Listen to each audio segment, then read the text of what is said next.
Many moons ago, when I was still a kid, I remember believing that there was a benevolent world order where things just made sense. Good things happen to good people, people who work hard end up getting rewarded for their hard work, and those who slack off don't end up getting anywhere in life. Kind of like school and university, right? You study hard, you do well. You don't, you end up failing. Now, with this benevolent world order in mind, I also remember reading about the singularity, which is basically when AI exceed human intelligence and capabilities. Now, this was back in 2015, and an expert predicted that it would take place within the next 20 years. Now, young and naive as I was excited about the prospect of AI, because surely, based on this benevolent world order, it would only be harnessed to do good, to help humanity in ways where we could never help ourselves, such as by curing terminal illness or making us a spacefaring species. But fast forward to 8 years later, to the young adult that I've become, with the rose-tinted glasses of youth thoroughly shattered by now, I realized that the reality couldn't be more different to what I had imagined or even believed it to be. And while this video sounds like it's about the perils of AI, it's actually not.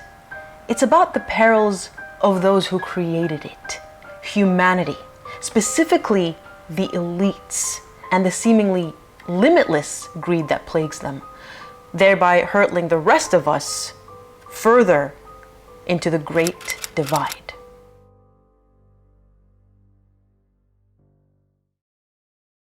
It's no secret that the chasm between the rich and the poor is only getting wider and wider as time progresses.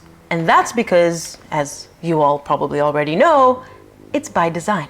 I'm sure you've all seen the stats of how multi-billion-dollar conglomerates like Amazon made billions during the pandemic, their most profitable years yet, while the rest of us were losing our jobs, having our businesses closed down, and even being forced out of our homes. Now, this isn't the first time I've spoken about the Great Divide on my channel. I've just never really used that term before.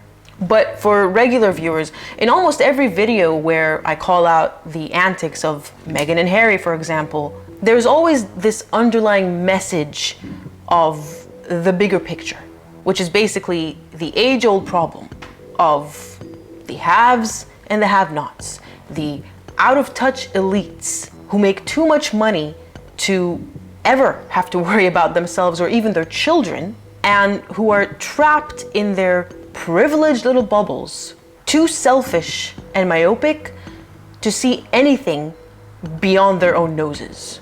I'm sure we all remember how we sat there and listened to the likes of Meghan and Harry, for example, complaining on the Oprah interview, which was during the pandemic.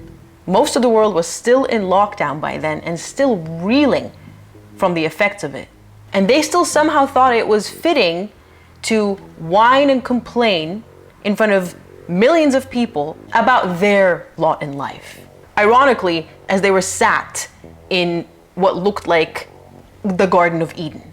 And this was right after they had snagged both the Netflix and Spotify multi-million-dollar deals, RIP Spotify deal, which was then followed by the Penguin Random House book deal, which also was worth another few million, or more than a few. And what did the other elites like Tyler Perry, Oprah Winfrey herself, George Clooney, Hillary Clinton even, do after that embarrassing, self-victimizing spectacle from two of the most privileged people on the planet? Well, they got out their big violins and chastised the world, the very world that was still struggling to make ends meet at the height of a pandemic, for not believing their lies and for calling out their out-of-touch elitism. Which brings me to the inspiration for this video. The Hollywood strikes that are currently taking place over various issues, from AI virtually replacing actors and writers to just generally inadequate compensation and protections. Now, when you think Hollywood strikes, you may picture overpaid, elitist, really popular Hollywood actors. But those aren't the people who are being greatly impacted by these changes. Fran Drescher, the president of the SAG-AFTRA union and a famous and successful actress herself, explains it best. It's really important that this negotiation be covered because the eyes of the world, and particularly the eyes of labor, are upon us. What happens here is important because what's happening to us is happening across all fields of labor. We are being victimized by a very greedy entity. How they plead poverty, that they're losing money left and right when giving hundreds of millions of dollars to their CEOs. It is disgusting. Shame on them. The entire business model has been changed by streaming, digital, AI. So it's the underdog whom Fran is fighting for, not the Hollywood elites, because they only make up a very tiny percentage of Hollywood. The rest of the people who work in Hollywood, including actors, barely make enough money to make ends meet. But as Fran said, and more to the point of this video, this isn't just about Hollywood or even just the entertainment industry for that matter. This is a fight against a systemic and global problem, one that is spearheaded by gluttonous higher up executives, elitists, who barely put in a fraction of the hard work that the underdog does, and yet still get paid tens of hundreds of millions of dollars every year. And just to illustrate the point that it's not just Hollywood, we've seen this play out in the pandemic in the airline industry, for example. I remember the CEO of Qantas, who makes millions a year, letting go of long-serving and loyal employees who've worked for longer than I've been alive, for 30 years plus in the company, all to avoid taking a pay cut himself to keep the business afloat. Now, one point that Fran brings up quite often is the whole AI thing, right? The singularity, getting replaced. Clearly, this isn't a hypothetical situation anymore. It's no longer science fiction. It's no longer a prediction. The singularity is almost upon us, because I don't think AI have exceeded us at this point, at least not the publicly available AI. But based on the developments that have been taking place since ChatGPT, for example, was introduced last November, we're not too far off from that point. In fact, some other industries like the gaming industry or even retail and hospitality have already been experiencing losing their jobs to technology for quite some time already. And yes, you can argue that this is an inevitable trajectory. We're already caught in the current and we're just gonna have to go with it. But from what I understand from the Hollywood strikes, for example, actors and writers aren't anti-AI. They just want to be able to coexist, to still have control over their likeness and over their writing, and still have a job while working harmoniously with technology, the same way that we use computers, for example. And that's what they're fighting for. That's what they're trying to get into their contracts. Just some basic protections and assurances that they won't just be, cast aside to make room for non-sentient technology. And I don't know about you, but to me, this seems to be a very fair stance to take. And yet, the bigwigs, the executives, simply refuse to budge. In fact, we have Meghan and Harry's old pal, Bob Iger, CEO of Disney, who incidentally just got a pay bump from making $27 million a year to $31 million, had the audacity to come out and claim that these demands are just not realistic. Really, man. And I take it that your astronomical salary is well within the realms of reasonable.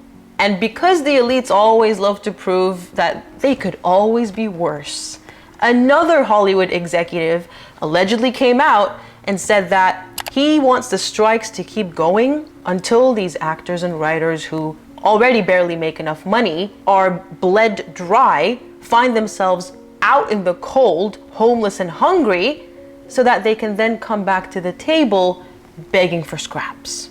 That's the mentality that we're dealing with. That's the mentality of the people who are pulling the puppet strings. And this is the case regardless of industry. Like Fran says, it's not just Hollywood, because absolute power corrupts absolutely, regardless of the field that you are working in.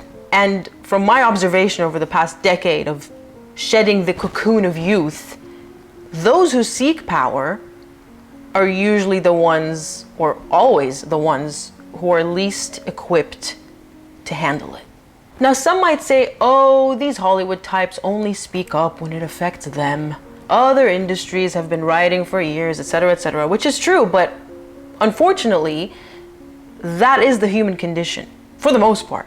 You know, there are a few benevolent, selfless people who take on causes that haven't impacted them personally, but 9 times out of 10, someone is only going to be compelled to take action when the problems come too close to home.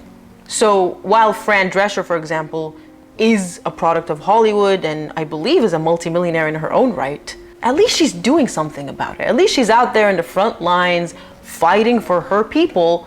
And because it's Hollywood, because there is more interest in Hollywood, there is a microscope on Hollywood, by doing so, she is highlighting a problem that, as I've said, is global.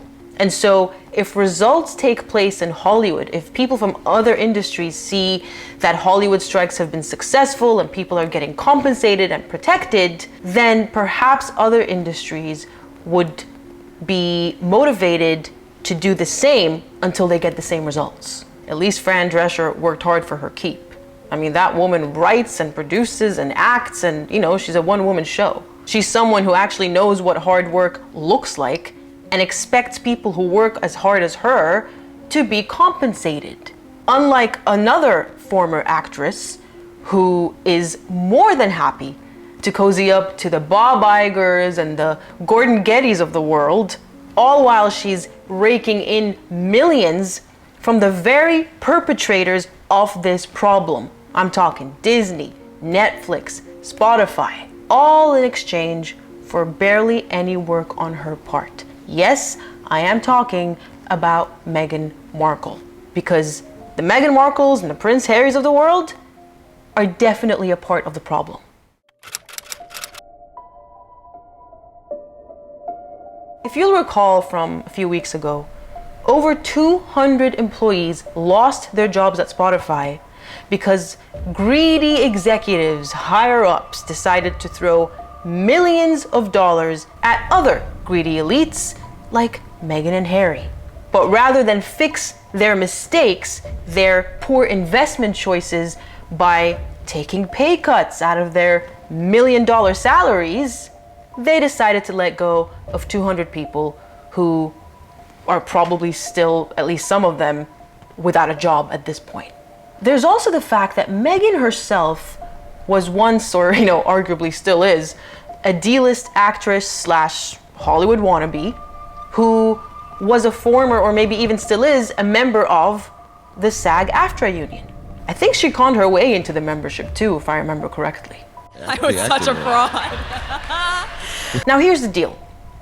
She was defended by SAG-AFTRA in the aftermath of the Oprah interview, where they basically tweeted in solidarity. Now, they did that off their own accord, and obviously I don't support standing up for someone who is a known liar and defamer, but the least she could do for her industry, she's proudly from LA and from Hollywood, is to use her platform, as she said she would, as a person of service, living a life of service, to highlight the issues that these actors and writers are going through in Hollywood, to raise awareness, heck, even boycott the perpetrators of this problem, to make a change, to help the underdog, to give a voice to the voiceless, which is her entire spiel.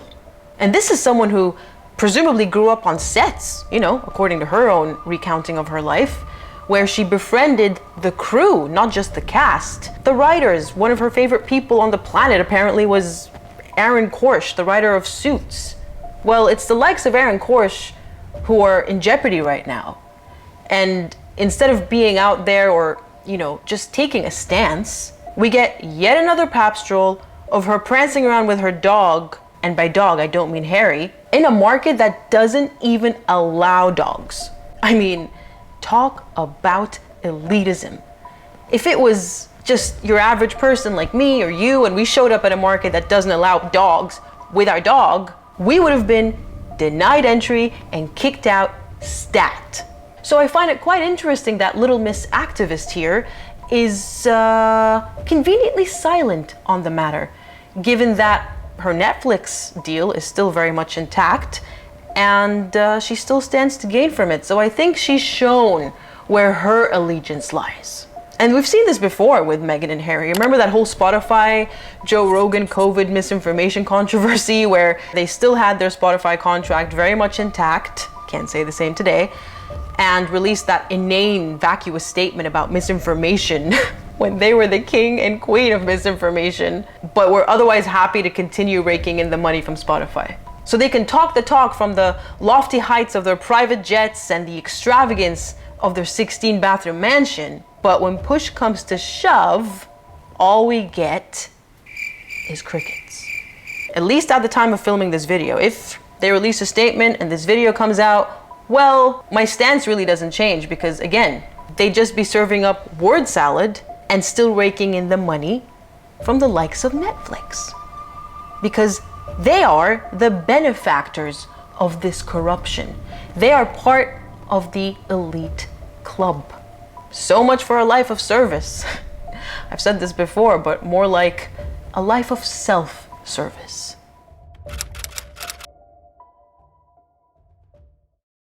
Closing remarks. I mean, everything is just topsy-turvy in this world. It's like we live in Wonderland, the rich who barely move a finger end up earning millions, if not billions, and get freebies sent to them so that they can show off to their millions of followers online. Followers who incidentally work very hard day in and day out, sometimes holding down 2, 3, even 4 jobs just to make ends meet. Clearly, the system is broken. I mean, obviously I'm not saying anything new here. It's been broken for a long time. But what's the solution? Is there even a solution? Or was the philosopher Thomas Hobbes correct in saying that at its core, humanity is selfish and vain and evil and will therefore always be prone to corruption, even if capitalism was toppled and we came up with a new world order or a new system? I don't know. All I know is it's getting hard to just sit there as a young person who still, presumably, if things go according to plan, has a lot of life to live on this planet. So I have a vested interest in how things are going. And as someone who doesn't understand how some people only live for themselves, I mean, where's the meaning in that?